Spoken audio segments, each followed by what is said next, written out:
오늘 우리가 함께 살펴볼 요나서의 말씀은요, 요나서 2장 전체가 되겠습니다. 요나서 2장의 말씀 중에 1절과 2절을 제가 먼저 봉독하겠습니다. 요나가 물고기 뱃속에서 그 하나님 여호와께 기도하여 가로되 내가 받는 고난을 인하여 여호와께 불러 아뢰었사오니 주께서 내게 대답하셨고 내가 수올의 뱃속에서 부르짖었사오니 주께서 나의 음성을 들으셨나이다. 지금 요나가 어디 있습니까? 예, 물고기 뱃속에 있죠. 왜 물고기 뱃속에 들어갔나요? 우리가 어떤 일이 벌어졌을 때에 그냥 본질적으로는 하나님께서 그 일을 허락하셨기 때문에 그렇습니다. 이게 성경의 사상이에요. 하나님께서 어쨌든 그 일을 뭐 하셨어요? 어쨌든 허락하신 거예요. 하나님이 뭐 만드시거나 계획하신 일은 아니라 할지라도 하나님은 어쨌든 악한 일이든 선한 일이든 허락하셨기 때문에 그 일이 벌어진 것이에요. 벌어진 것이죠. 맞습니까? 지금 요나가 물고기 뱃속에 있었던 것은 뭐냐면 선원들이 요나를 물속에 던졌기 때문인데 그 던지는 것을 허락하셨기 때문이에요. 그렇다면 왜 허락하셨을까요? 우리가 지난 시간에 살펴봤는데요. 하나님은 왜 요나를 바다에 던지는 일을 허락하셨겠습니까? 1장 마지막 17절에 보면은 어떤 일이 있었어요? 이미 하나님께서 물고기를 준비해 두셨기 때문이라고 그랬어요. 그렇죠? 하나님은 준비해 두셨기 때문에 그 일을 허락하시는 것입니다. 1장 17절 여호와께서 이미 큰 물고기를 예비하사 요나를 삼키게 하셨으므로 그랬어요. 요나를 삼키게 하셨다 그랬어요. 삼킬 우는 사자처럼 삼킬 자를 찾는다는 이야기도 있습니다만은 말씀도 있습니다만은 이 물고기가 요나를 삼켰을 때 요나를 죽이기 위한 삼킴이에요? 아니면 그를 살리기 위한 삼킴이죠. 다시 말씀드리면 이 삼킴은 그를 물고기를 준비하셔서 삼키게 하셨다는 것은 물고기를 준비하셔서 그를 뭐 하셨다는 거예요? 살리셨다는 뜻입니다. 마치 아담과 하와를 창조하시기 전에 에덴의 모든 것을 다 준비해 놓으셨던 것처럼 하나님께서는 우리가 영의 눈이 열려 볼 수만 있다면 하나님께서는 준비하지 않은 곳으로 저희들의 발걸음을 한 걸음도 허락하지 않으신다는 것을 우리가 볼 수 있을까요? 보게 될 것입니다. 오늘은 좀 제목을 제가 좀 고민하다가 이렇게 정해봤어요. 아직 살아있다면 뭐 하자고요? 이제라도 제대로 살자. 한번 쫓아해 주세요. 아직 살아있다면 이제라도 제대로 살자. 우리가 지금 살아있어요. 그렇죠? 그렇다면 어떻게 사는 것이 살아있는 우리에게 아직 하나님께서 우리에게 생명을 허락해 주신 그 은혜를 받은 우리들이 제대로 살 수 있는 것일까? 요나서 2장을 통해서 오늘 세 가지 교훈을 좀 나누기를 원합니다. 아직 살아있는 사람들이 해야 될 가장 큰 제대로 사는 선택은 뭐냐면 기도 드리는 것입니다. 뭐 하는 것이라고요? 기도를 드리는 거예요.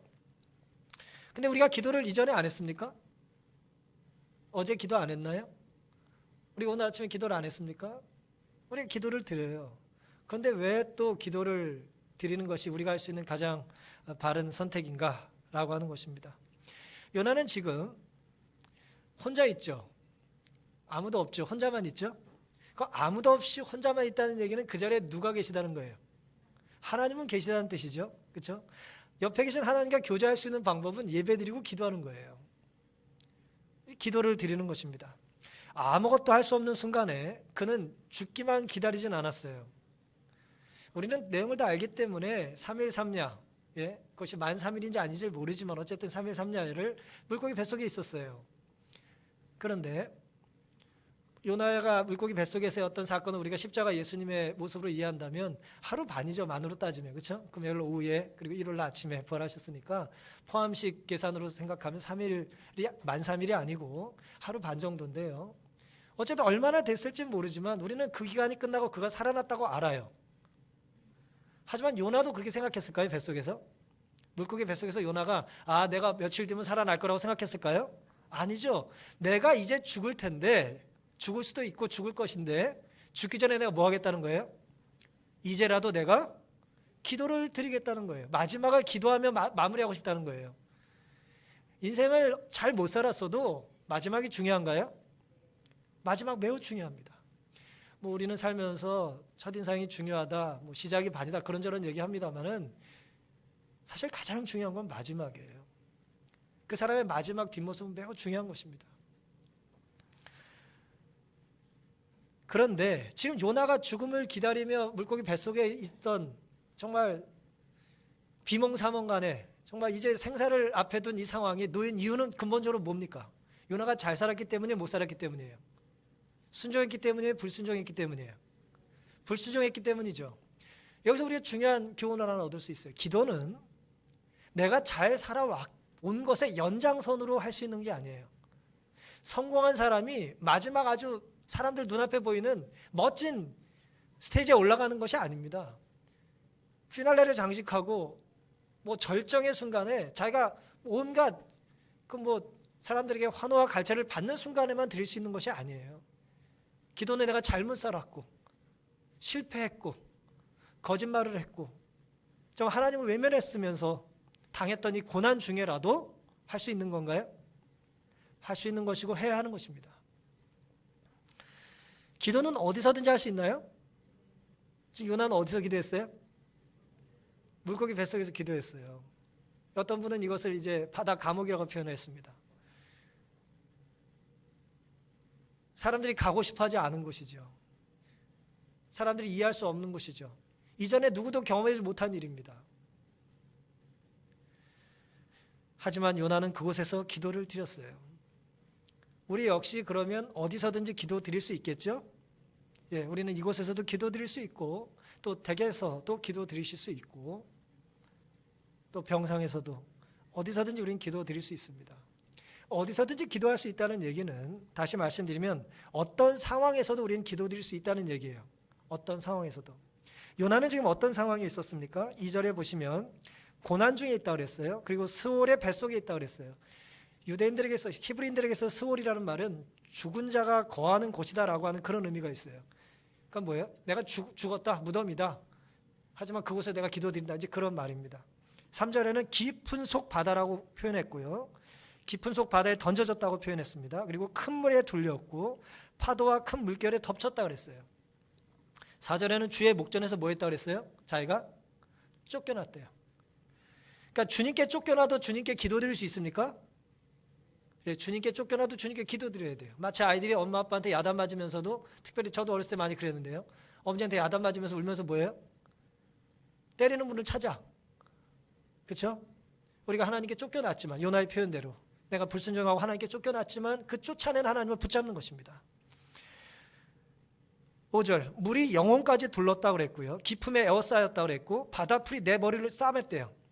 뭐 바다풀이 정확히 뭔지 모르겠어요. 뭐 미역인지 뭐 파래인지 모르겠는데 그것을 이제 유대인들 많이 키 감고 다니는 것 같은 터반 같이 말이에요.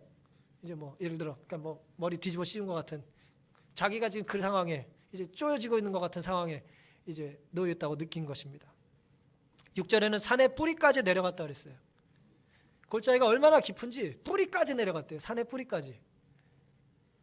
그리고 땅의 빗장에 오랫동안 막혔대요. 다니엘만 기도 행단 못하고 30 동안 막혔던 것이 아니고 내가 막힌 거예요. 3주를 정말 꼼짝달싹 못하게 막혀있는 것 같은 그런 부담을 느낀 것입니다. 그 다음에 구덩이에 빠졌대요. 구덩이. 그리고 7절에 자신의 영혼이 피곤하다 그랬어요. 영혼이 피곤하답니다. 예, 우리 자주 몸이 피곤하죠? 그렇죠? 영혼이 피곤하다는 거예요. 요나는 지금. 요나는 언제 죽을지 모르는 처지에 있었지만 기도를 드립니다. 빛이 있었을까요? 물고기 뱃속이 환해요? 그걸 뭐 들어가 봐야 알아요? 껌껌했겠죠? 그렇잖아요. 껌껌했겠죠. 그 다음에 뽀식뽀식하고 뽀송뽀송하고 뭐 따뜻했을까요? 잘 모르겠지만 습했겠죠? 그렇죠? 그 다음에 어떤 분들은 이거 되게 싫어하는데 모르겠어요. 비린내가 좀 나지 않았을까요? 그 안에 또 뭐예요? 뭐 부패된 것도 좀 있을 거고 그렇게 좀 향이 별로 좋지는 않았을 겁니다. 그렇죠? 어두운 곳에서 습한 곳에서 비린내가 진동하는 그곳에서 이전에 한 번도 경험해보지 못한 일을 그는 겪고 있습니다. 이전에 요나가 기도를 드리지 않았나요? 어때요? 요나서 1장부터 우리가 지금 살펴보고 있는데 요나가 이전에 기도를 드렸어요? 안 드렸어요? 언제 드렸어요? 1장 6절 보시면요. 요나서 1장 6절에 선장이 나아가서 자는 그 사람을 깨우죠. 그러면서 뭐라 그래요? 자는 자의 어찌미뇨 일어나서 내 하나님께 구하라. 혹시 하나님이 우리를 생각하사 망하지 않게 하시리라 라고 했어요. 그런데 기도했다는 기록이 있어요? 없어요? 기록은 사실 없습니다. 하지만 기도를 했을까요? 안 했을까요? 우린 생각해 볼 수 있어요. 자는 사람 깨워서 이제 죽게 생겼는데 네가 믿는 하나님께 좀 부르짖어 봐. 뭐 우리의 생각은 사실 큰 의미는 없고요. 화이슨 선지자왕에 이렇게 말씀하셨어요. 276페이지에 자는 자여 일어나 내 하나님께 구하라는 말을 듣고 요나가 화이슨 기도한 것처럼 묘사했어요. 그리고 이어서 이렇게 말씀하셨습니다. 그러나 의무의 길에서 벗어난 사람의 기도는 도움을 주지 못했다 그랬어요. 그러니까 요나가 뭐라고 기도했을까요? 하나님 폭풍우가 잠잠하게 좀 해주세요. 바람 좀 멈추게 해주세요. 배가 부서지지 않게 해주세요. 이 사람들이 나보고 기도하라고 그랬는데 기도 안 하면 죽일 것 같습니다. 그런 기도를 한 것 같아요. 성경에 기록이 없지만. 왜냐하면 선지자가 그렇게 기록했으니까. 그런데 그 기도가 응답을 받았어요? 못 받았어요? 응답을 못 받았어요. 그러니까 그의 기도에 응답하지 않으심으로 그의 기도를 응답하셨어요. 그 기도 응답받으면 지금 하나님이 주시려는 교훈이 지금 물고기가 괜히 놀고 있잖아요. 지금 뭔가 다른 일을 하나님께서 준비하고 계신데 하나님은 그 기도 응답해 주실 수 없는 거죠. 다시 말씀드리면 요나는 기도를 했다. 그런데 그 기도가 응답받지 못했다는 거예요. 이것이 왜 중요합니까? 오늘 우리가 기도 드리는 데 있어서 이전에 우리가 드리던 기도가 응답되지 못했다는 것이 내가 지금 기도하지 못할 이유가 될 수는 절대 없습니다. 어떻게 보면 이전에 기도가 응답되지 못했기 때문에 혹은 하나님께서 하나님의 섭리로 응답하지 않으신 것 때문에 지금 내가 더 간절히 뭐 해야 합니까? 기도를 드려야 하는 것입니다. 사랑하는 성도 여러분, 요나가 처한 상황은 매우 절박하고 절실했어요. 자신을 바다에 던지라고 큰 소리를 치긴 했지만 나는 너희에게 피해를 주고 싶지 않다고 큰 소리를 치긴 쳤지만 이제 들어가면 바로 죽어야 되는데 말이에요. 시꺼먼 데로 들어가고 뭐 이상한 냄새는 나고 죽어지지도 않고 뭐 죽음을 경험해 본 적은 없잖아요. 아무도. 죽어지지가 않아 지금. 그래서 요나는 생각을 바꿨을지 모르겠어요. 어떻게 해요? 살고 싶다.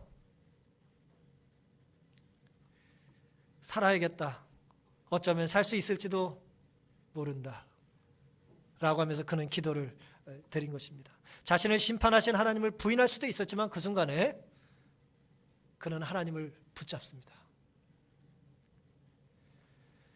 마지막 호흡이 언제 끝날지 모르지만 그는 호흡이 있는 동안 하나님을 불렀어요.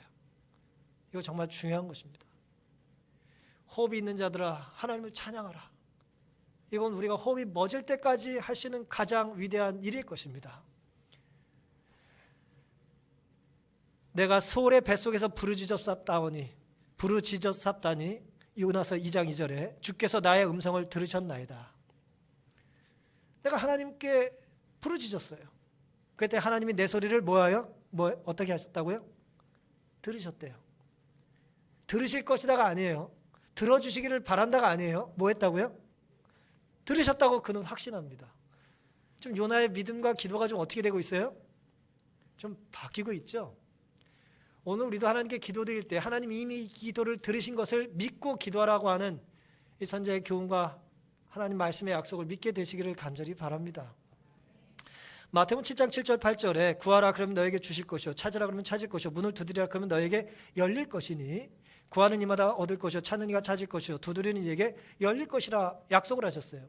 하나님이 약속하셨다면 미래에 일어난 그 일이 이미 나에게 이루어진 것처럼 우리가 주장해도 되지 않을까요? 나는 지금 빈털털이지만 어느 주의 주인께서 나에게 먹고 살 길을 예배해 두셨다면 내가 위축될 이유가 없지 않겠어요?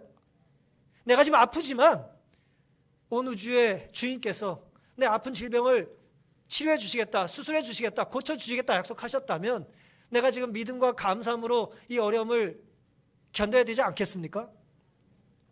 야고보서 1장 5절에 너희 중에 누구든지 지혜가 부족하거든. 이 안엔 여러 가지 의미가 들어가요. 지혜가 부족하거든, 믿음이 부족하거든, 두려움이 많거든, 의심이 많거든, 다 같은 의미예요. 지혜가 부족하거든 모든 사람에게 후히 주시고 꾸짖지 아니하시는 하나님께 구하라. 누구에게 구하라고요? 하나님께 구하라는 거예요. 그리하면 주시리라. 기도에 부적합한 장소는 있다 없다? 기도 드리지 못할 부적합한 장소가 있다 없다? 없습니다. 어디서든 우리 기도 드릴 수 있어요. 어떤 상황에서도 기도를 드릴 수 있습니다. 이 말은 어디서든 기도 드릴 수 있다는 것이, 어떤 상황에도 기도 드릴 수 있다는 것이 오늘 우리의 삶에서 절실할 때 의미가 있는 거예요. 이것이 절실하지 않고 그저 머리에 이론으로만 있다면 왜 굳이 거기서 기도하려고 그래? 좀 이상하게 꼭 뭐 그렇게 기도할 필요가 있겠어? 기도는 잠깐 하고 우리가 또 할 일을 찾아야 돼 라는 생각을 하게 될지도 모르겠습니다. 여러분의 상황이, 오늘 우리의 모습이, 오늘 이 나라, 이 민족, 온 인류가 처한 이 이전에 없던 이 위기 속에서 우리가 기도하며 기도를 드려야 될 대상이 누구인지를 기억하는, 그러면서 이 위기를 극복하는 우리 모두가 될 수 있기를 간절히 바랍니다. 아직 살아있다면 이제라도 해야 될 두 번째 우리의 모습은 뭐냐면, 기도의 또 다른 맥락인데요, 4절과 7절입니다.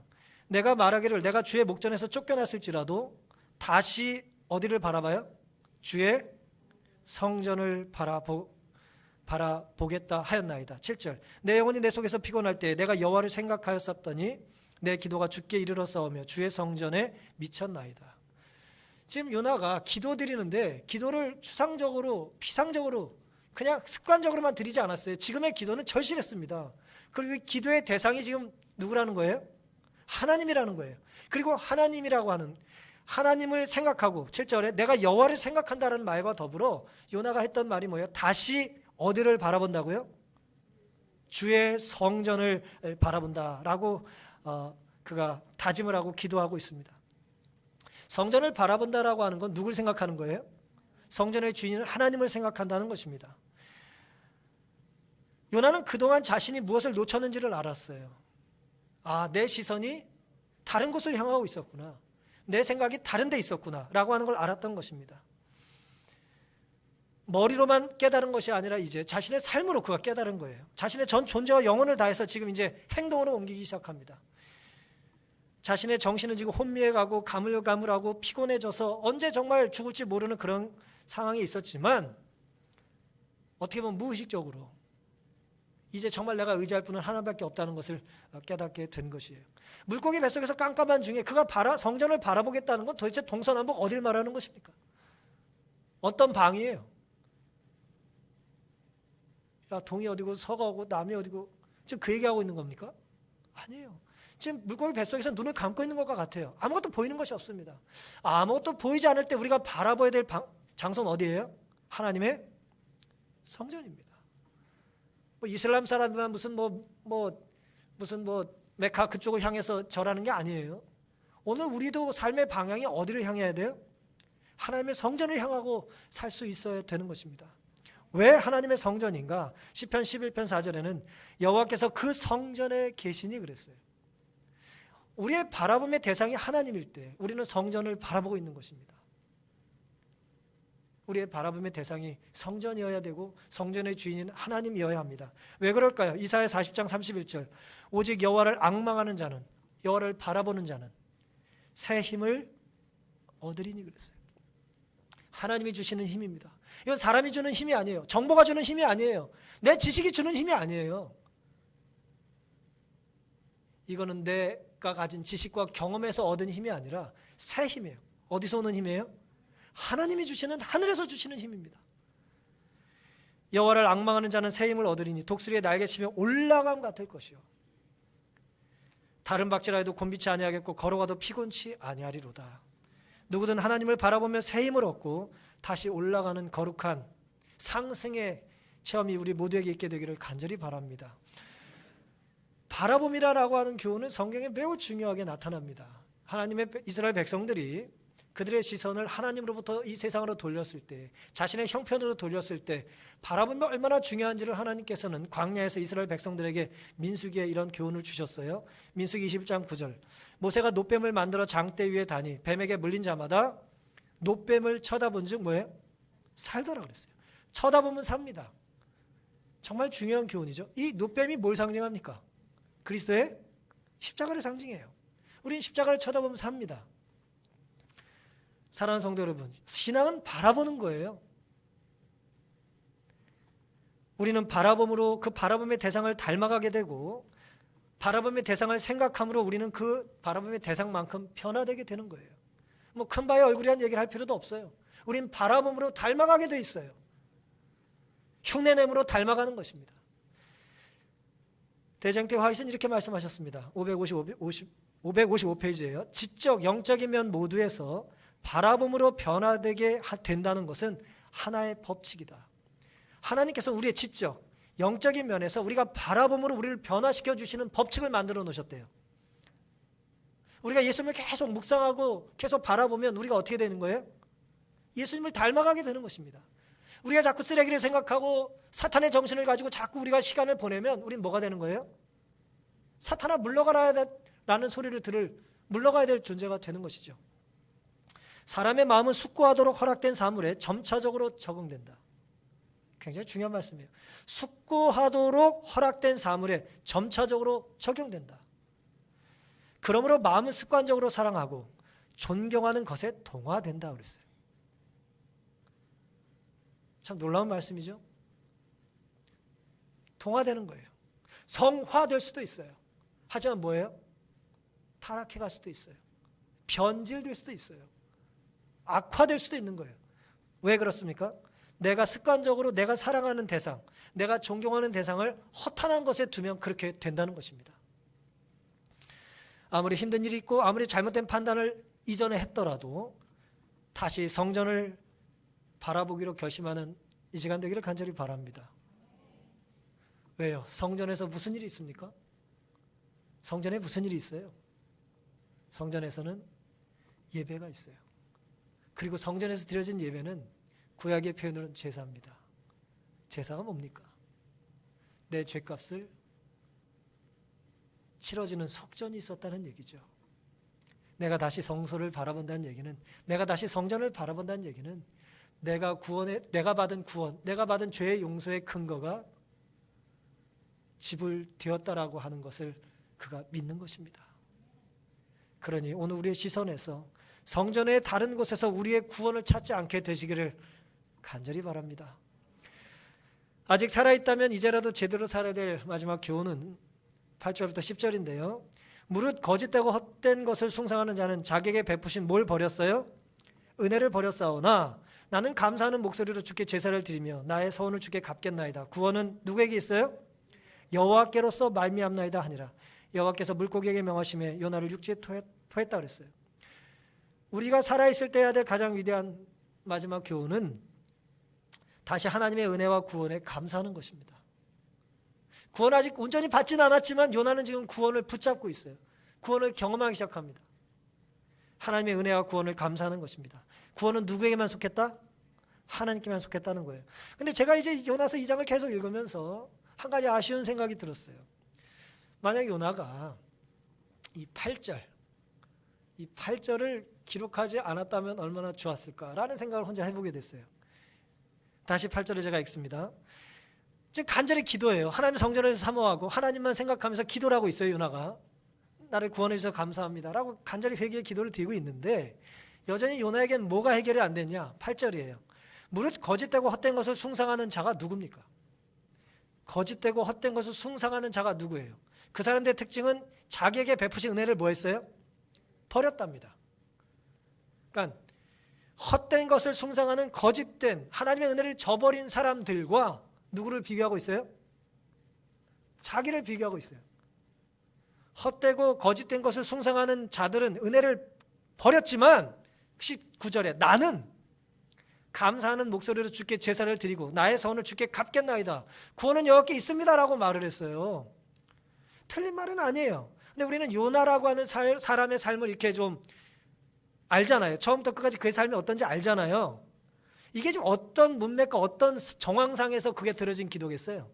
지금 그의 머릿속에 뭐가 아직도 남아있어요? 헛된 것과 거짓된 것, 하나님의 은혜를 저버린 사람들 누굽니까?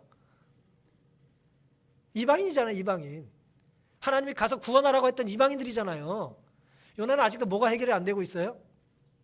유대인만 구원받는다고 하는 이 정말 어떻게 보면 저렴한 이 민족주의가 아직도 해결이 안 되고 있어요. 철저히 회개한다고 하지만 완전히 100% 회개한 건 아니 100% 깨달은 건 아니에요.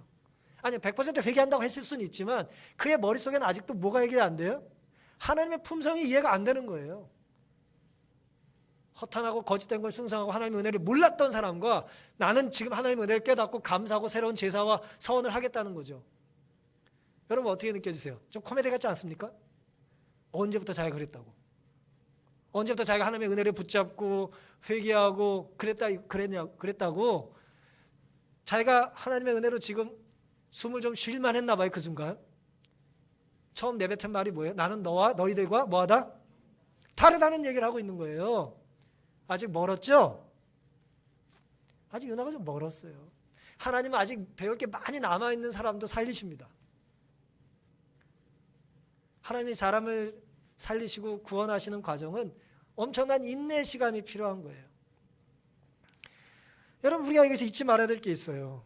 내가 참 예배자로 살면 되지 왜 예배를 나와 다르게 드리는 사람들을 우리가 자꾸 비교하면서 이야기합니까? 그러니까 내가 하나님을 섬기면 되지 왜 우상 숭배한다고 사람들 자꾸 조롱하냐 말이에요. 내게 주신 하나님의 은혜를 감사하면 됐지 왜 은혜를 거절했다고 다른 사람을 비난하냐 말이에요. 내가 하나님께 드린 제사와 서원을 내가 갚으면 되지 왜 서원하고 갚지 않는 남들을 뭐라고 하냐 이거예요. 그럴 유혹을 우리가 받아야 안 받아요? 많이 받습니다. 왜 구원받은 자와 받지 못할 자를 스스로 구분하냐 이거예요. 그건 누가 구분하는 거예요? 누가 하시는 일이에요? 하나님만 하실 수 있는 일이잖아요. 자기 입으로 뭐라 그래요? 구원은 하나님이 베푸신다 그랬잖아요. 그럼 자기만 구원받으면 됩니까? 아니잖아요. 모두가 구원을 받아야 되지 않겠어요? 우리가 모두를 구원하기 위하여 뭐 이런 것도 지금 하고 그런 거예요. 지금 이곳에 못 오셔도 우리가 예배를 드려야 되니까 어떻게든 이 문명을 이용해서 함께 예배에 동참하도록 우리가 노력을 하는 거잖아요. 구원이 하나님께만 달렸다. 이 깨달음이 요나는 온전히 이루질 못했어요. 말은 하고 있지만 요나는 배우는데 너무 더딘 사람이에요. 성장이 더딘 사람이에요. 물고기 뱃속에서 기도하고 있지만 아직도 뭔가 부족해요. 하지만 놀랍게도 하나님은 그 연약한 사람의 기도를 하셨나요? 응답하셨습니다. 오늘 우리의 기도가 응답된다고 해서 우리가 100% 완전히 깨달았다고 착각하면 안 됩니다.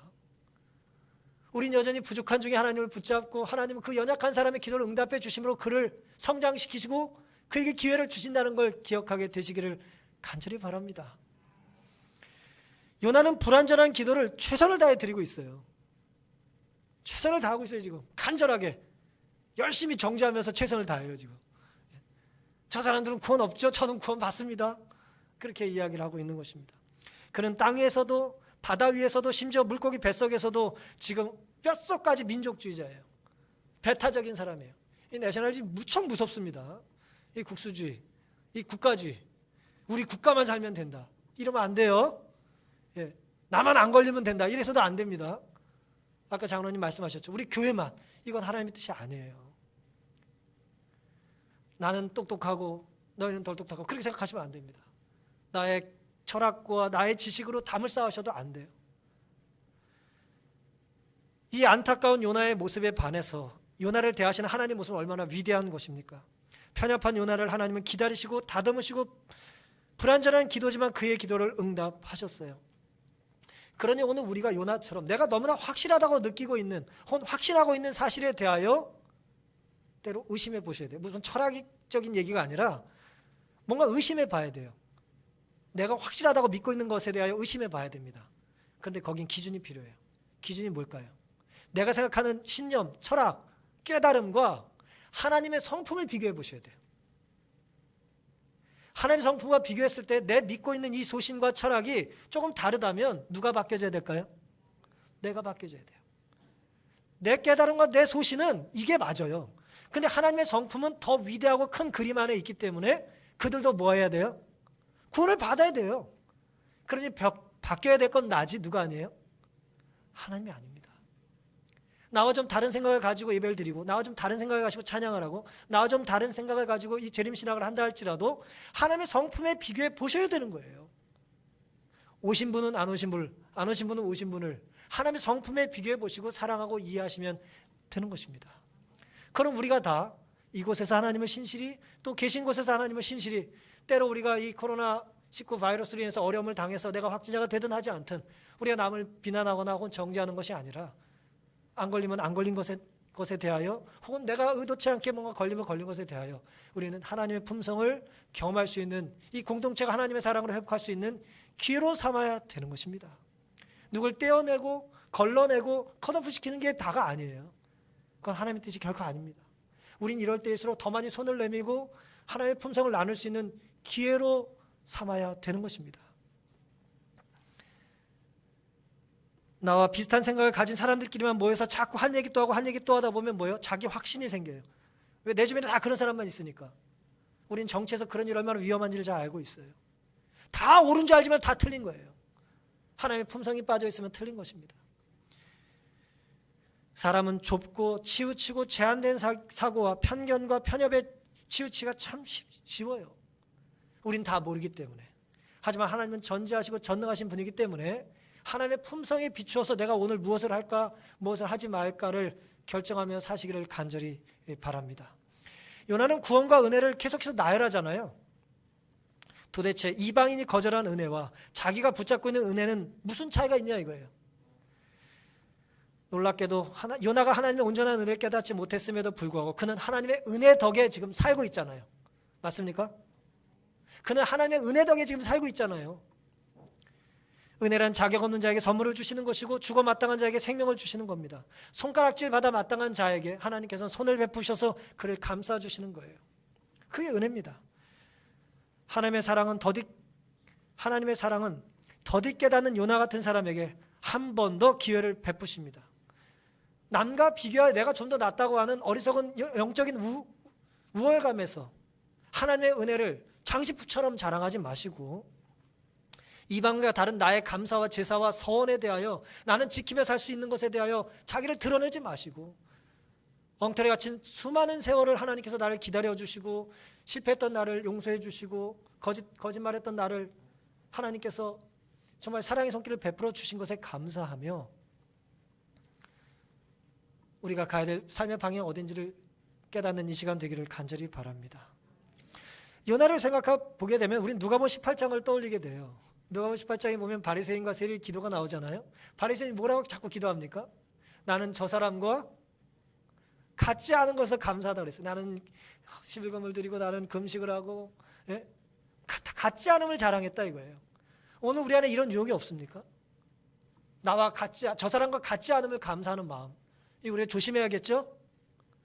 우리 교회와 다른 교회와 내가 다른 것에 대하여 우리가 어리석게도 영적으로 교만하여 우리의 감사가 하나님의 품성을 왜곡하지 않게 되기를 간절히 바랍니다. 오히려 세리는 뭐라고 기도합니까? 누가복음 18장 13절에 세리는 멀리 서서 감히 눈을 들어 하늘을 우러러보지도 못하고 가슴을 치며 가로되 하나님의 불쌍히 여기소서 나는 죄인이로소이다.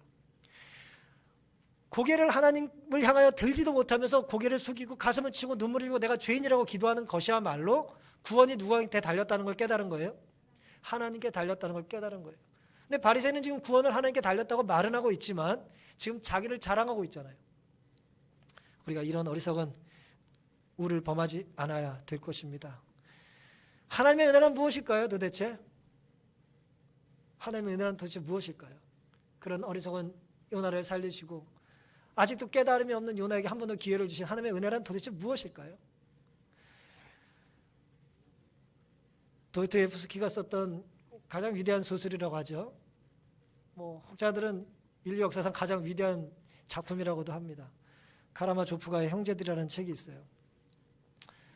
이 책에 보면은 정말 수많은 얘기가 나옵니다. 여러 이야기들이 나와요. 그 방대한 이 서사시에서 이 사람이 신실한 기독교인이었단 말이에요. 러시아 정교인이었단 말이에요. 이 저자가. 이 사람이 우리에게 선과학의 싸움에 있어서 정말 중요한 포인트가 무엇인지를 여러 가지 얘기를 통해서 알려줘요. 그 타락한 아버지 밑에서 그 타락한 형제들 틈에서 알려서라고 하는 이제 신부가 하나 나와요. 그 집안에 도저히 나올 수 없는 사람이 나온 거예요. 근데 이제 그 사람이 이제 그루센카라고 하는 이제 어떻게 보면 타락한 여인과 이런 대화를 주고받습니다. 형과 아버지가 이제 막 이제 좋아했던 여자인데 이렇게 어쨌든 부정한 여자예요. 이 여자를 이 안류사가 누나라고 불러줘요. 그랬더니 이 거룩한 남자가 자신을 누나라고 불러준 거에 이 여자가 감동을 받아요. 나에게 손가락질만 하는데 사람들이 어쨌든 혹은 자기를 어떻게 이용해 먹으려고만 하는데 이 거룩한 성자 같은 사람이 자기에게 누나라고 불러주는 거예요. 그러니까 이 감동을 받습니다. 그러면서 재미있는 이야기를 하나 들려줘요. 자기가 어렸을 때 자기의 집에 살고 있던 이제 식모가 들려준 이야기다라고 하는 얘기입니다. 이 이야기는 들어보신 분이 많이 계실 거예요. 옛날 옛적에 참 못되고도 정말 못된 아줌마 한 사람이 살았는데요. 그 아줌마가 못되게만 살다가 죽었대요. 착하게 살아도 죽고 못되게 살아도 결국 죽습니다. 못되게만 살다가 죽었어요. 이 식모가. 식모가 아니라 아줌마가 하나 죽었어요. 죽었는데 이 아줌마 주변에는 살았을 때 수호천사가 하나 있었어요. 수호천사가. 이 죽은 아줌마를 보고 수호천사가 불쌍해가지고 이 사람이 살아있는 동안에 착한 일을 한 게 없나 그리고 찾아보기 시작했어요. 착한 일 한 게 없나 찾아보기 시작했어요. 아무리 찾아도 못 찾겠는 거예요. 그래서 결국 악마들이 아줌마를 붙잡아 불바다에 던져버렸어요. 근데 도저히 수호천사가 이제 어쨌든 포기를 못하고 착한 일을 한 번도 하지 않은 이 아줌마를 뒷조사를 열심히 한 거예요. 그랬더니 딱 착한 게 하나 생각났어요. 일생을 살면서 착한 일을 딱 한 번 했대. 참 이게 기가 막힌 일이에요.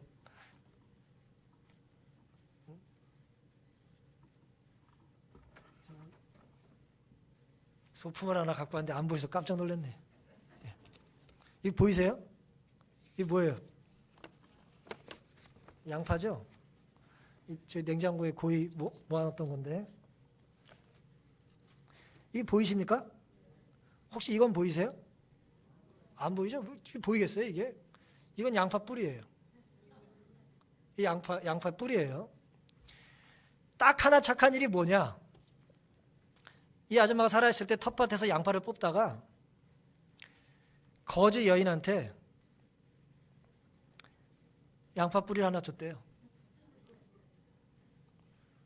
양파를 뽑아서 거지한테 하나 줬는데 착한 천사가 그거 하나 생각한 거예요. 그래서 하나님한테 찾아가가지고 이야기를 합니다.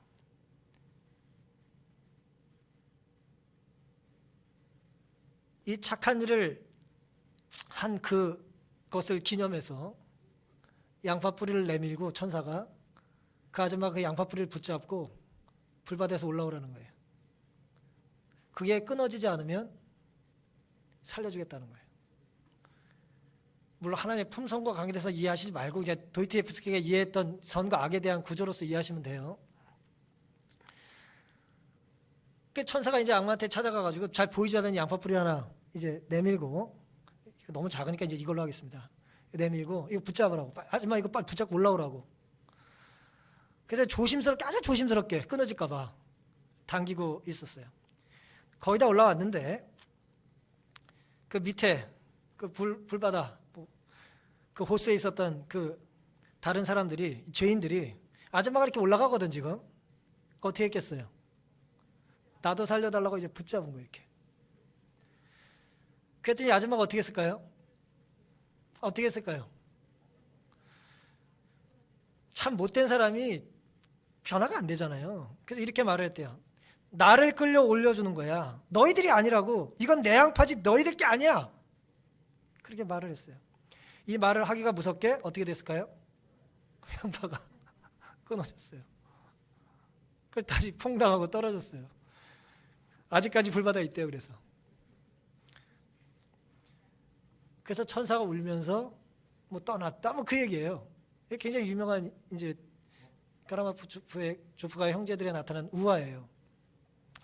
이 우화를 하면서 이 그루센카라고 하는 이 어떻게 보면 좀 부정한 여자가 이 얘기를 왜 했냐 하면은, 내가 바로 이 못된 아줌마이기 때문에 이 이야기를 한 번 듣고 외워버렸다는 거예요. 이 어린 아이가 어렸을 때 이 얘기를 듣고 내가 평생 이 못된 아줌마 같은 삶을 산다라고 하는 절망감에 살면서 이제 이 이야기를 아예 외워버렸다는 거예요. 평생 동안 기껏해야 착한 일 하나라고 한 게 있는데 그게 뭐예요? 양파 한 뿌리를 남에게 준 것이죠.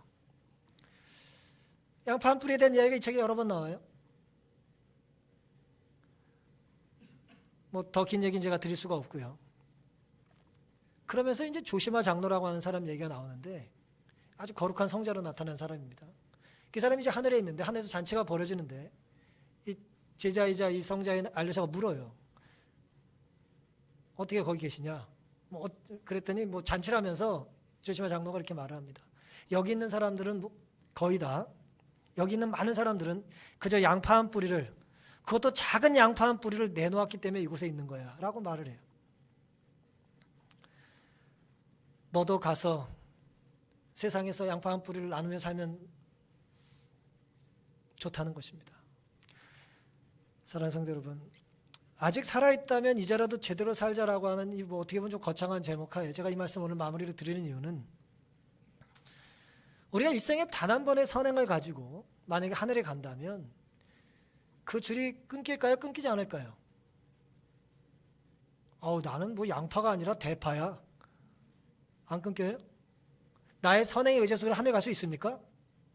못 가요.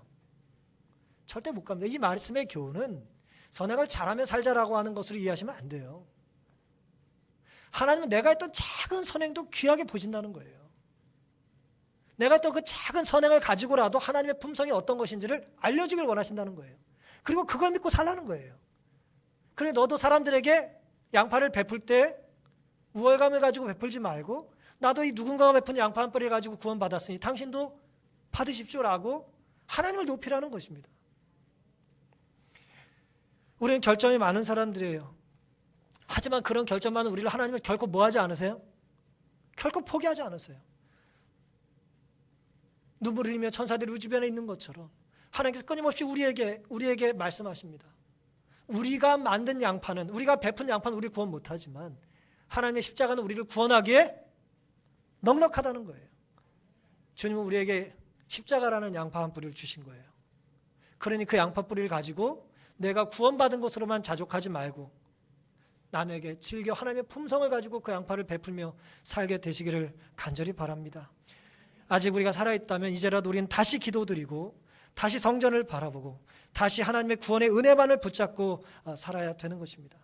하늘 성소를 사모하고 이 땅의 성소를 즐겨 섬기고 나를 구원한 사람에게 감사하며 나도 누군가의 구원을 베푸는 누군가 날 위해 기도한 것에 감사하다면 나도 누군가를 위해서 간절한 눈물의 기도를 드리며 살아야 되지 않겠습니까? 오늘 이 교회가 구원은 하나님께만 속한 것임을 인정하고 주님 오시는 그날까지 이 교회를 통해서 우리의 가정을 통해서 어쩌면 경제적으로 어려워지는 이 상황에 우리의 힘든 그 일터에서 작지만 작은 양파들을 베풀며 그 뿌리를 소개하며 예수 그리스도를 소개한다면 이 위기는 우리에게 구원을 가져다 준 놀라운 구원의 기회가 될 수 있다라고 하는 것을 믿고 감사하며 살게 되시기를 바라면서 오늘 말씀을 마치겠습니다.